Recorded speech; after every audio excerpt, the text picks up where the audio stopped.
Hello, everybody, and welcome into today's episode of Around the Slice. I hope you all enjoyed the final week of the NFL regular season. No matter what team you root for, maybe they got in the playoffs, maybe they just missed it, maybe you're looking forward to draft season, maybe they're tanking towards the end of the season, whatever the case may be. We're in playoff mode now, so for those of you that made it, congratulations. For those of you that didn't, always next year, right? But we are here, of course, to recap the Bills AFC East clinching win over the Miami Dolphins from Week 18. So, without further ado, let's get right into it. The Buffalo Bills beat the Miami Dolphins 21-14, mind you, in Miami. So there was a lot of extra momentum since the Bills were on the road. I know the Dolphins are very, very good at home this year. In a way, not so much, but we went into Miami and beat them for our fourth straight AFC East title, and a couple of records were broken or set because of that we will touch on a little later. Of course, let's get to the six inactives pregame. Safety, Damar Hamlin, obviously, cornerback, Kyer Elam, although an injury to another corner might force him to play, or at least be active and up and not a healthy scratch anymore against the Steelers. And then defense Kingsley Jonathan, defensive tackle Linval Joseph, so Puna Ford continuing to get the nod for their second straight week, which I fully support. And offensive lineman Alec Anderson and running back Latavius Murray on Saturday, late afternoon around 4 p.m., they elevated Leonard Fournette from the practice squad, and that meant, to me at least, and a lot of Bills Mafia members, that, yeah, they were elevating Leonard Fournette to play and have Latavius Murray as a healthy scratch. Because I said it on the recap, I've been saying it for the past couple weeks on here, or internally, I guess. Latavius Murray has broken down. He can't even do what he was brought in to do anymore. He had a wide open hole for 6 yards against the Patriots on 3rd and 1, and he couldn't even get a yard, 0 yards. And then so they had to punt. And then he dropped a pass on 3rd and 2, quick 3-yard pass, completely dropped it. And he's pretty horrible in the passing game. And his best attribute is it is actually not supposedly, I don't want to make fun of him, but his best attribute over his career has been pass protection and pass pro, but he's been really below average at best in that recently. So Leonard Fournette can come in. Leonard Fournette has way more receiving upside. Well, not way more, but he has more receiving upside. So I like that move. And he's 5 years younger. As you'll see here, the defenseman that's inactive and a healthy scratch, if you will, is Kingsley Jonathan, not Von Miller. That's a concern for me. What made Von Miller go from being healthy scratch inactive last week to playing this week? Now, granted, he only played like 4 or 5 snaps, but those 4 or 5 snaps were awful. Like he didn't even move up field. What has he done all season? He keeps getting pinballed back. He keeps getting it's like bumper cars back there with him. He's all the way to the other end zone, not really, but figuratively. So I don't know why he was active. And on Wednesday, so the first day of practice every week, last Wednesday, he had a vet rest day. People were clowning and making fun and saying, me too. They were saying, why does he need a vet rest day if he didn't even play? It's nothing to rest from. So, but I don't know what he did from last week to this week to be active all of a sudden. Like he's just, it's probably, in my opinion, maybe you cut him this offseason. We'll have to have those tough discussions in our early offseason podcast episodes here, which, by the way, I cannot wait for. Offseason's awesome. I love roster building, team building, draft, all that. Free agency, awesome. Arguably even better than in-season content because we can really get creative for offseason and all that. But we'll get there when we get there. But interesting stuff. Unfortunately, we do have the last 2 weeks. The Bills have stayed really healthy, contrary to what they've had first half of the season, especially early in the season, losing all those stars and superstars. But injury news: Gabe Davis apparently, according to NFL Network's Ian Rappaport, suffered a PCL sprain in his knee. It was a non-contact injury. He was just running his route, then he pulled up weirdly, and it's a PCL sprain. But it's not considered to be anything major. It's not considered to be anything major, I should say, and his status is unclear right now, still TBD, I guess, to be decided for the Steelers playoff game. If I were to assume, since it's in a home environment, since it's the playoffs, since it's do or die for the Bills, since they finally want to get over that hump and get to the Super Bowl, I would say he plays, but maybe in a limited snap count, and maybe he splits time with like Trent Sherfield, and then Khalil Shakir also gets the more looks. I don't know. That's just my opinion.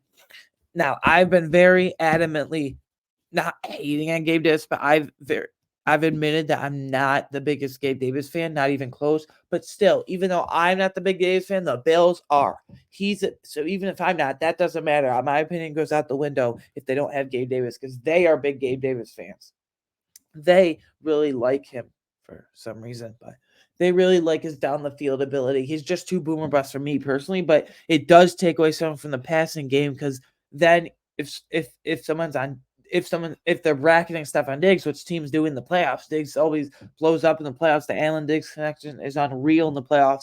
So if they bracket double coverage, whatever you want to call it, Stephon Diggs, then Gabe Davis not wide open, but he's open at least. Granted, he's got to catch some more passes because I feel like every big pass he kind of misses, if you will, drops. But still, I really like Khalil Shakir, but I don't know how Khalil Shakir will be in that featured role. So I would look out for Trent Sherfield and Gabe Davis to split snaps, not like a direct split, maybe like 60-40, leaning Gabe Davis slightly. If Gabe Davis plays, I'm assuming he'll play.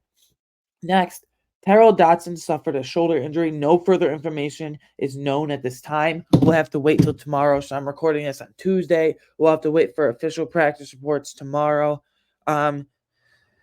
If basically Wednesday, if they don't practice, not too big of a concern. It's Wednesday, whatever. But if they don't practice on Thursday, they're probably not playing in the game. And if they don't practice on Friday, they're definitely not playing in the game. So watch out for Thursday and Friday injury reports rather than Wednesday injury reports. That's just how it's been all season for the last handful of years for any team, really, not just the Bills. But Tyler Dotson did suffer a shoulder injury, and we'll talk about who came in for him in a little bit. Teaser when we get to my stack up report. But yeah. T-Dot, if you will, Tyler Dotson, I assume he won't play, and that's that's a big concern for me because apparently he's one of PFF's highest graded linebackers. So we'll have to see how they fill in. I would look for Balin Spector and Dorian Williams to split those reps, and Terrell Bernard to even have even more on his plate than he has been. Maybe continue to do the Jordan Poyer comes down to be that, hybrid linebacker, and they have Taylor Rapp and Micah Hyde at traditional safety when you go big dime packages, when you go dime looks. So that will be interesting. Rasul Douglas suffered a knee injury. No further information is known at this time. I think he's like, I'm not going to put a percentage on it because that's not fair to assume. But I think Rasul Douglas is going to play. It looks like he avoided serious injury. I mean, he's been a dynamo since he came to the Bills. We only gave up a third round pick to the Packers. Yeah, that's kind of steep for a corner. Even I admitted when they initially traded for him, but then we got back Rasul Douglas and a 5th round pick. So we basically swapped the 3rd and 5th round pick and got Rasul Douglas on top of it, which is awesome. And Christian Benford and Rasul Douglas, I feel like have been one of the more, if not the most underrated cornerback duos in the NFL. Christian Benford's that zone and man coverage guy. Rasul Douglas is that ball hawk. I think Douglas will play against the Steelers, though. Again, you never know. This is just my opinion. I'm not a doctor here, but obviously, Rasul Douglas will play. I say because he said that he could have gone back in. He was cleared to go back in. He had helmet in hand, but Dane Jackson came over to him and said, "I got this for you, bro," or something to that extent. And Rasul Douglas basically said, well, he did say that I want someone in there that's 100% rather than me at like 50 or 60%. Basically what he said. So that's smart, but I think he will play just because of that comment. So because he was cleared to go back in, but he wanted Dane Jackson in there who was 100%. And then Ty Johnson suffered a concussion. I don't know. Now we have a full 7 days, but especially for running backs, since they're running right at defensive linemen as big hulking 300 plus, sometimes 320, 3 to 330, even 340 plus pound defensive lineman. He probably won't play. It's unclear. I don't think he's officially in concussion protocol yet. He probably will be in the next couple of days. He probably won't play. So that means you'll probably have James Cook as RB1, Leonard Fournette as RB2, and Latavius Murray, fortunately, is RB3. I really liked how this rotation was going with just the one game we saw of it with Cook, Ty Johnson, then Leonard Fournette, Latavius Murray on the bench being an active, healthy scratch, whatever you want to call it. But that will just probably have to go. So to recap the injuries, Gabe Davis, PCL sprain. I think he will play against the Steelers, but limited snap count, splitting with Trent Sherfield, including Shakir getting more looks. Tyrell Dodson suffered a shoulder injury. I don't think he'll play predictively right now. So look for Dorian Williams and Balin Spector to split those reps at weak side linebacker, and Terrell Bernard to have even more on his play at middle linebacker. And then Jordan Poyer at the dime looks. We talked about dime packages, whatever you want to call it. And then Rasul Douglas suffered a knee injury, avoided serious injury, it sounds like. I think he'll play. And then Ty Johnson, just because the nature of the running back position, he's probably in concussion protocol. Since he suffered a concussion, I don't think he will play. Again, just my opinion, this could all blow up in my face if we get to the practice reports, and if they don't practice on Thursday, probably not playing. If they don't practice on Friday, definitely not playing. Stock up. Let's get to the stock report. Josh Allen finally back into form, right? The last few games, Cowboys, he wasn't asked to do much. Chargers, because of the run game. James Cook and Ty Johnson, actually. Chargers, really off. Patriots, severely off. Inaccurate. So QB Josh Allen, he was 30 of 38, which computes to a 79% completion percentage, 359 passing yards, 2 passing touchdowns, 2 interceptions though. The first one, I really couldn't tell you what happened. He threw it to Eli Apple, but it wasn't like a miss. Maybe it was a misread because Gabe Davis ran the route, right? It was like a hitch route or an option route, like the Eagles game, option route. Did Gabe Davis run the wrong route? Did Josh Allen not give him enough time to separate and come back to the ball? Did Gabe Davis not come back to the ball fast enough or in time? I don't know what happened, but Josh Allen threw it right to Eli Apple. He gave him a gift, and it was a touchback. But he gave him a gift. I don't know what happened. Miscommunication between Josh and Gabe Davis, but they got to get that down. It's happened a couple of times this season, namely against the Eagles, like I said. That could have been the game-winning touchdown. And against the Dolphins Sunday night, I just don't know what happened there. So, and then the second interception, I'm trying to think. The second interception was weird because it was tipped up a couple of times and then intercepted by another Dolphins defender. Don't ask me who it was because I can't remember. I only remember the first one was Eli Apple. Sorry about that. But yeah, I don't know where he was going. That first one the second one was even more egregious. So the first interception, miscommunication between Josh and Gabe Davis. It can't happen. Second one, I don't know what he was thinking. It was pinballed around a couple of times. And then, but he's stuck up. And he had 1 fumble on the ground, but 67 rushing yards on the ground. But the 1 fumble, Christian Wilkins. Christian Wilkins, unfortunately, lives in Josh Allen's head. He doesn't ever dominate him, but they always get into fights. Thank God they didn't last Sunday night, excuse me. But Christian Wilkins said back in week 4 before the game, Josh Allen's my best friend. Yeah. Okay, buddy. I don't think he shares that sentiment with you, but you can think that. Because it's trying to create trouble. He forced the fumble and recovered the fumble, I was gonna say. So I think, but back to the fumble. So he fumbled earlier in the game, it was like the second quarter. And in the fourth quarter, it would have basically ended the game because they could just kneel out if they had gotten converted the second 4th and 1. If Josh Allen had just stretched that ball even a couple more inches, it's a first down. You can kneel it out. Game's over. But I'm wondering, now you guys tell me if I'm wrong, but I'm wondering if he didn't want to stretch it out because he didn't want to risk Christian Wilkins knocking it out when he stretched it out again in another fumble. So maybe that first fumble was in his head. Maybe Christian Wilkins was in his head. Probably that's what happened, but I don't know, and we'll never know. Wide receiver Stefon Diggs, finally, 7 catches for 87 yards. He was awesome. He got 8 targets, and he caught 7 of them. That first one, so was no fault of his own. He had a walk-in touchdown. Jalen Ramsey was cooked. What did I tell you? Every time Jalen Ramsey has played Stefon Diggs, it hasn't gone well. He wasn't in the week 4 matchup. So the one time he's played Stefon Diggs before, at least on the Bills, was week 1 of 2022. So last year, the defending Super Bowl champion Rams, we went and blew them out. And Stefon Diggs cooked Jalen Ramsey for 2 touchdowns that day. And Stefon Diggs cooked the Dolphins secondary for 3 touchdowns in week 4. 155 yards, 3 touchdowns. Amazing. And he cooked Jalen Ramsey again in the first quarter on the first drive of the game, very first drive of the game, actually. And Josh Allen just missed him. It was a layup throw. Stefon Diggs would have had easily a walk-in touchdown. You're never going to get an easier touchdown than that. Stefon Diggs had 7 catches for 87 yards. He would have had like 8 catches for 130 yards and a touchdown. Like, I'm not exaggerating. That's how far it was. Like a 50-yard walk-in touchdown, running catch. Catch and run, I mean.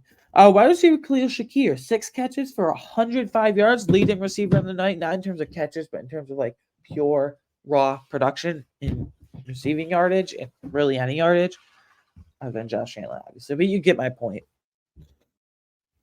I said if Gabe Davis is out, then Khalil Shakir will have to step up big time, even if he's in Trent Sherfield, but we'll have to have limited snaps with Gabe Davis.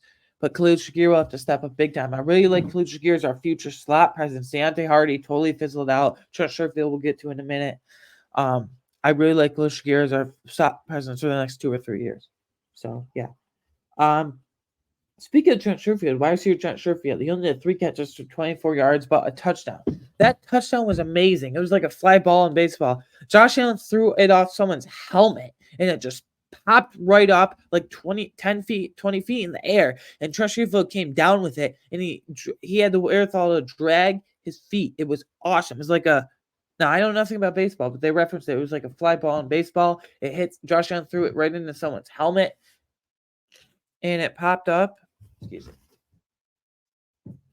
Josh Allen threw it right into someone's helmet, and it popped up. And Sherfield came down with it. I mean, that was just awesome.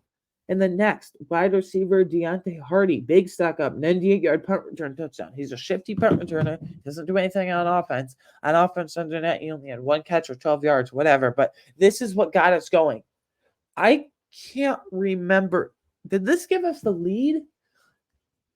Did it tie it at 14 and give us the lead at 21-14? I think it gave us the lead at 21-14, which ended up being the game-winning touchdown a few minutes later. Well, a handful of minutes later, I should say, rather. So, Deontay Hardy, 96-yard punt return touchdown. That was awesome. We haven't had a single punt return touchdown all season. Deontay Hardy has lost explosiveness clearly from that turf, though. It was worse than we thought with the Saints last year in New Orleans. But, yeah, I mean, wow. And then tight end Dalton Kincaid, 7 catches for 84 yards. He's our wide receiver, too. Even with Gabe Davis in there, he's our wide receiver, too. The pecking order, I've said this multiple times before, but I want it to be even right now in the playoffs. Stefon Diggs, apparently all is healthy and normal. Not apparently. Assuming it's all healthy and normal, just let's say. Stefon Diggs, Dalton Kincaid, Khalil Shakir, James Cook. Well, switch around. And then Gabe Davis. So Gabe Davis is our 5th option in the passing game. I really like that idea. But Dalton Kincaid, 7 catches for 84 yards. And then tight end Dawson Knox, 2 catches, 22 yards, 1 touchdown. Now, listen, I'm tired of banging on the refs. I'm tired of complaining about them. So I'm just going to say that 1 PI in the first quarter. I'm going to say it once and be done. That 1 PI in the first quarter where Dawson Knox literally got tackled and forced us to punt because we had a flag after that was just egregious. And then that one where Stefon Diggs caught that big deep ball, 30-yard deep ball from, it might have been more, about 30-yard deep ball from Josh Allen in the fourth quarter. I mean, that was pass interference. You're lucky he caught it because I would have been going crazy. So there were 2 clear missed pass interference calls. So, yeah, but I'm done talking about the refs. I'm not going to stay positive here. Tight end Dawson Knox, 2 catches, 22 yards, 1 touchdown. I think I already said that. But I'm not gonna say he was irrelevant, but he's usually brought in for blocking purposes, but they don't really run 2 tight end sets, 12 personnel anymore, which I like, but maybe Gabe Davis is out. You're gonna have to run a little more, maybe even a lot more 12 personnel to have a big body presence because Gabe Davis, his best attribute is honestly blocking. That's kind of sad that that's his best attribute, but he's a great, phenomenal, I would say elite blockers, one of the best blocking wide receivers in the NFL. He's always a play side blocker. It's awesome to see. And Dawson Knox will have to be brought in for that, especially on jumbo packages. Even David Edwards is a jumbo tight end. So Kincaid and Knox, they're really showing up here as the dynamic duo, I guess you could say. Linebacker Tyrell Dotson. Now, he did leave midway through the second quarter, but he had 3 tackles and 1 sack. I've said this before. Tyrell Dotson's best attribute clearly is downhill ability and tackle for loss ability, tackle for loss, sacks, QB hits, pressure, whatever. They send him on blitzes often, and he usually gets home on that. He whips on a couple, he over pursues sometimes, but his downhill blitz trigger ability is awesome. Now, don't ask him to cover. He ain't doing that. Terrell Bernard is more for that, but Tyrell Dodson, he ain't covering, but holy crap, bro. Dude, he can really trigger. He can really move downhill and get in quarterback faces, and what he did from the set. Linebacker Balin Spector. I didn't know I'd be saying this for a special teams only player, but 4 tackles. He stopped on one drive. He had a nice third down tackle where the Dolphins had to punt this one drive. It was really interesting to me. I didn't understand it really during the game that when Tyrell Dodson got injured, it was Balin Spector who came in from a weak side linebacker and not Dorian Williams. Maybe they don't trust Dorian Williams because Sean McDermott, especially now that he's the defensive coordinator, is probably wanting the veteran guy in there. It's a do or die game in week 18. But Balin Spector, 4 tackles, a nice little nugget for you there, but Spector. And then defensive tackle Daquan Jones, 4 tackles, 1 tackle for loss. I still am amazed how his size moves so athletically. I mean, he's used to be a stalwart run stuffer, but he still is a stalwart run stuffer. He's getting back to playing that elite early in the season ball that he was playing, but that 1 tackle for loss was a really athletic play, and then coupled with that 4 tackles to go along with that. Defensive end Greg Rousseau, he finally showed up after a few weeks of really disappearing. 1 tackle for loss, and 2 QB hits. I mean, he filled up the stat sheet, everything but an actual sack. I mean, his tackle for loss, I've said before, him and Shaq Lawson are awesome coming off the edge and run stoppers. Greg Rousseau obviously has the pass rushing skills too, but he combines power, length, and speed and athleticism so well. He's finally put it all together. I said coming out of Miami, it'll take him 2 or 3 years. 2 years probably at minimum to refine that game because he kind of just rushed with bull rush abandoned, got penalties sometimes. So, but 1 tackle for loss, 2 QB hits. He was effective in quarterback. He did everything but get an actual, technically a sack. Cornerback Taron Johnson, 9 tackles, 1 tackle for loss. I know people will say he kind of had a quote unquote slump midseason there against a little after midseason there for a few weeks at the Bengals, Broncos, the Eagles. He drew costly pass interference penalties, but that wasn't his fault. Sean McDermott sent an all-out blitz in the defensive line and a few linebackers as well, and he didn't use natural pressure. And Taron Johnson was guarded up with guys like Jerry Jeudy, T. Higgins, the Eagles, Devontae Smith. So those guys are maybe not Devontae Smith. Those guys are considerably bigger than him, stronger, and in terms of height and physicality and weight, pure size. And Taron Johnson, he's a slot corner. They're not supposed to be big, but he's finally not having him on islands anymore. So 9 tackles and 1 tackle for loss. It's really awesome. Taron Johnson, his first couple years in Buffalo, he was playing outside corner. He was playing out of position. But now, yes, there's not many slot corners in the league that can do what he does. There's not many good slot corners in the league that can do everything he does. The best slot corners in the league are Taron Johnson, Mike Hilton. You think of Trent McDuffie of the Chiefs, Devon Witherspoon already, a rookie from the Seahawks who made the Pro Bowl as a rookie. I've shared my thoughts on the Pro Bowl. But yeah. But corner Taron Johnson, really impressive. And then another cornerback Christian Benford, 3 tackles, 1 pass deflection, 1 interception. That's 2 takeaways in 2 games in a row for him because against the Patriots, he forced a fumble and also recovered his own fumble and recovered that fumble. And then here against the here against the Dolphins, I've seen an interception. So that was really, really good to see from Christian Benford. I feel like Benford and Rasul Douglas, Christian Benford, that is, and Rasul Douglas are really underrated CB duo, cornerback duo across NFL circles. So yeah, and then a few safeties here. Taylor Rapp, 1 tackle, 2 pass deflections, 1 interception, game-sealing interception. Tua was trying to force the ball. Obviously, Tua's left-handed, so that's an advantage for a defensive back. Taylor Rapp doesn't play much. He's been playing more and more as the season has gone on. I don't really like his coverage ability, his tackling. I appreciate his tackling, though, and effort, but he showed off his coverage ability very well. 2 pass deflections, Sunday against the Dolphins in Miami, I should say. 2 pass deflections and 1 interception. As the saying goes, it's a wrap. Get it? Taylor Rapp, it's a wrap. Okay, I'm done. But it was a wrap because Taylor Rapp ended it. So, yeah. Safety Jordan Poyer, 6 tackles, and safety Micah Hyde, 2 tackles and 1 pass deflection. Micah Hyde finally showed some semblance of man coverage as he's just lost all ball skills and man coverage ability this season. It's proof in the pudding. You watch the games. And then Jordan Poyer, a couple really, really nice physical tackles and stops on 3rd down.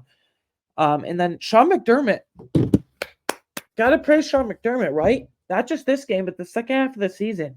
After the whole 9/11 comments story came out, after the whole, they were 6-6 at one point. After the whole, we got to fire Sean McDermott. He can't get past the hump. I was never on that train. Yes, I had criticism of Sean McDermott, but I never outright said, let's fire Sean McDermott. Let's can him.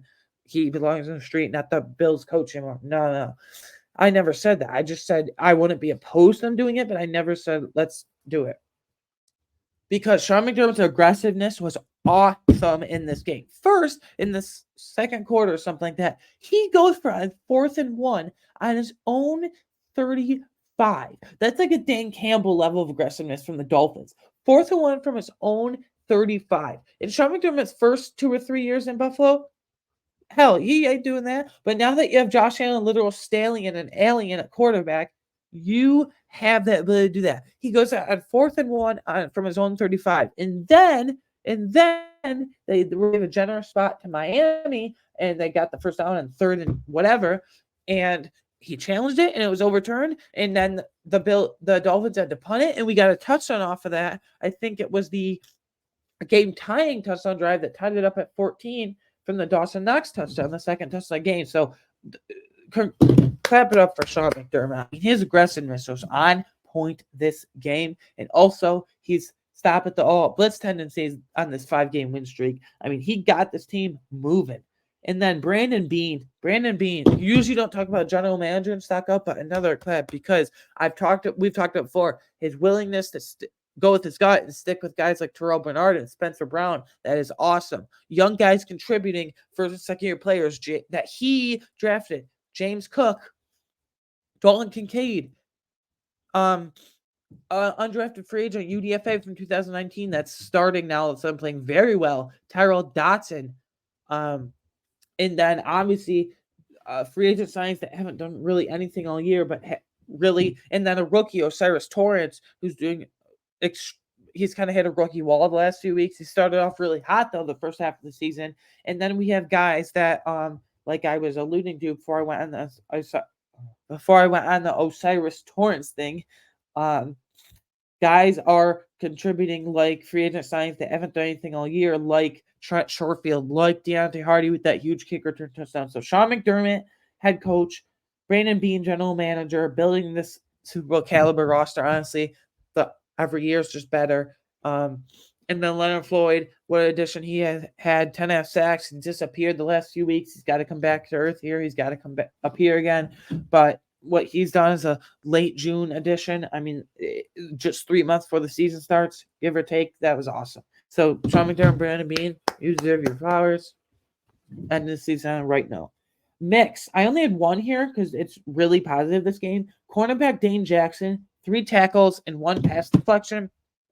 Now, it's been really well documented over the last couple of years, especially last year when he was thrust into a role when Trey White was injured, all that. This year, though, look, and Christian Benford was injured, and they didn't want to play rookie Kyrie Elam for some stupid, odd reason. I'm not the biggest fan of Dane Jackson. I don't have hatred for him. I just have a little pause with him because sometimes he does some really stupid things, like he got a couple penalties when he came in the game pretty early on when Rasul Douglas came out. But then he had a really nice pass deflection on 3rd down that forced Miami to punt, and he had some really good tackles, but he missed a couple tackles. I'm still split on Dane Jackson. He's an unrestricted free agent this offseason. So I say don't re-sign him because you have Rasul Douglas, Christian Benford, Kyrie Elam under contract, and who knows Trey White's future. But for now, he's under contract. Trey White, that is. So I don't know, but I'm split on Dane Jackson. He made some really costly plays. Look, he did cost an end, but for him, costly plays and some really nice plays. Stockdown, I hate to do this. Because I just got his jersey for Christmas, and I love him, and I think he's a budding star, if not superstar in this league for this team. But running back James Cook, 13 carries, 36 yards. First of all, with the 13 carries, they didn't use him enough. I want him to get 15 to 18 rushes, not total touches, including receptions. 15 to 18 rushes per game. But 13 carries, 36 yards, 3 catches, 16 yards.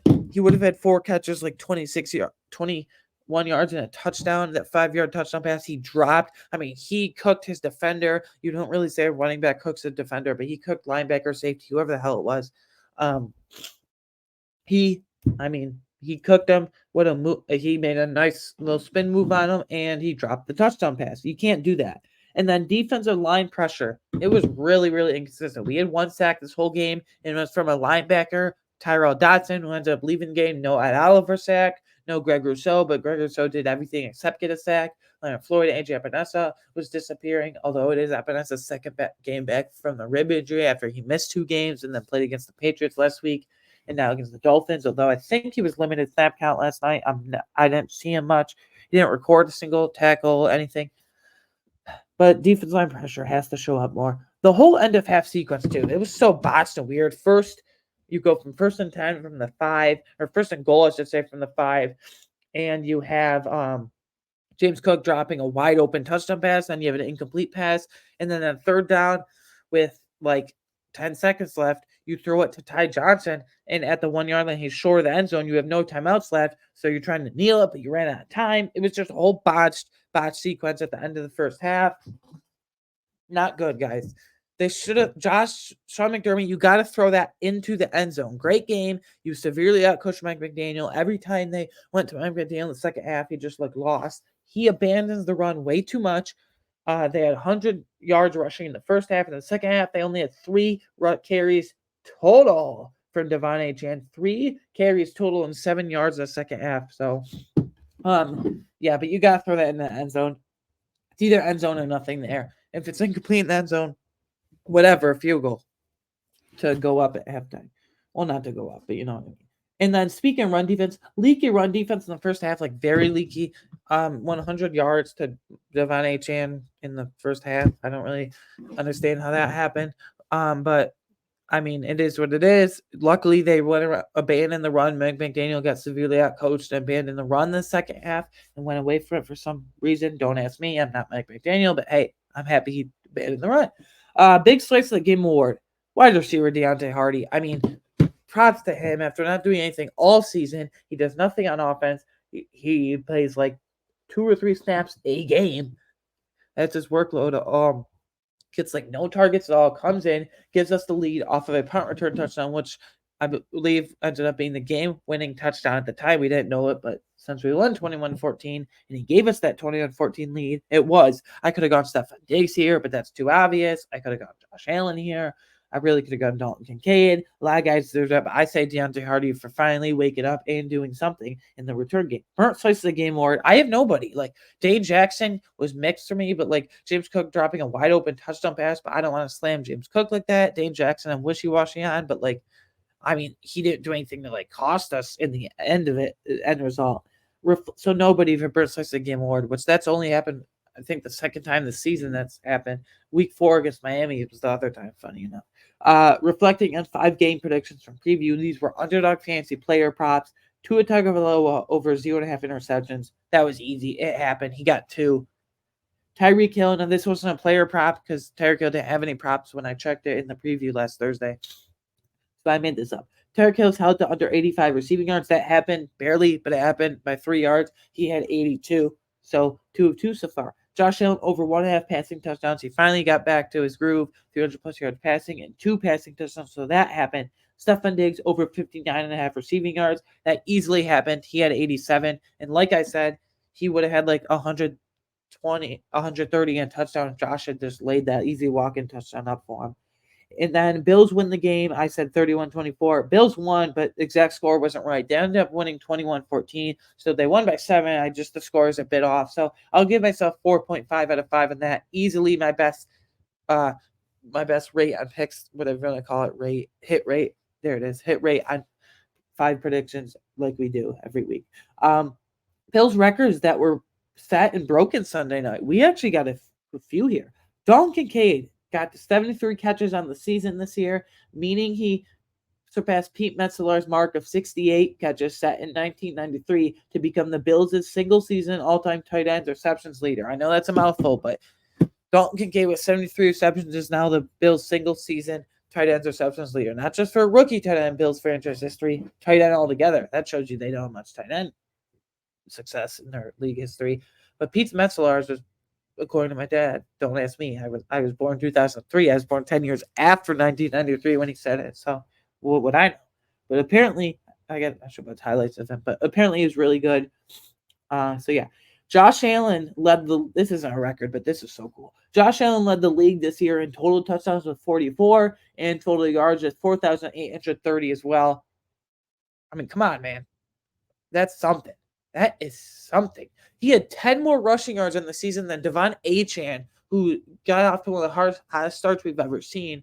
10 more rushing yards this year than Devon Achane, who's a running back. He's just a freak of nature. 44 total touchdowns this year and 4,830 total yards. Well, a big chunk of that is rushing too. I mean, what the hell? That's like inhuman things. That's like not even human. The Bills won their 14th consecutive December/January regular season game. So basically, when they have to go on runs in December and January, like 2021, when they were 7-6, they won 4 in a row to finish 11-6. This year, when they were at 6-6, they had to go win 5 in a row to get in the playoffs and win the AFC East, as it shows now, and they did that. So December and January, they go on runs, and they're awesome, winning 14 in a row in those 2 months, respectively, by beating the Dolphins and winning the AFC East again, 4th straight year. The Bills joined Kansas City Chiefs as the only 2 teams to win 10-plus games and earn a playoff berth in each of the last 5 seasons. Think about that. The Bills and Chiefs are the only 2 teams out of 32 in the entire NFL to win at least 10 games and get a playoff berth in each of the last 5 seasons. 2019, 20, 22, and 2023. That's just insanity to me. You want to bang on Sean McDermott? Fine. You want to bang on Brandon Beane for his whiffs in the early rounds and first round, especially with Kyrie Elam? Fine. Brandon Beane builds an immaculate roster every year. Sean McDermott, he's probably going to hire a defense coordinator next year, but he's gotten those early midseason struggles out of his tendencies. The way he's become way more aggressive as it has gone on, like going for zone 35, challenging it here and there. I mean, it is awesome. That stat is awesome. And guys, we won the AFC East for the 4th straight year in a row. And man, I didn't think this would happen. I thought it was all over. I didn't think we'd make the playoffs. We were 6-6. People before the season, this wasn't just bias, I never once believed in the Jets hype. Even with Aaron Rodgers, I think they would have missed the playoffs. I really do, by a couple games. There would have been obviously a couple more wins, but I think they still would have missed the playoffs if he had stayed healthy all season. Everyone picked the Dolphins before the season because they're the shiny new toy, and the Bills are the boring old team that always wins the AFC East. Got to change it up.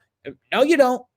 Nope. Bills went for 4th straight year. Everyone got bored before the season. And Nick Wright, I'm calling him out. Yeah, Nick Wright on First Things First on Fox Sports, whatever the hell he does.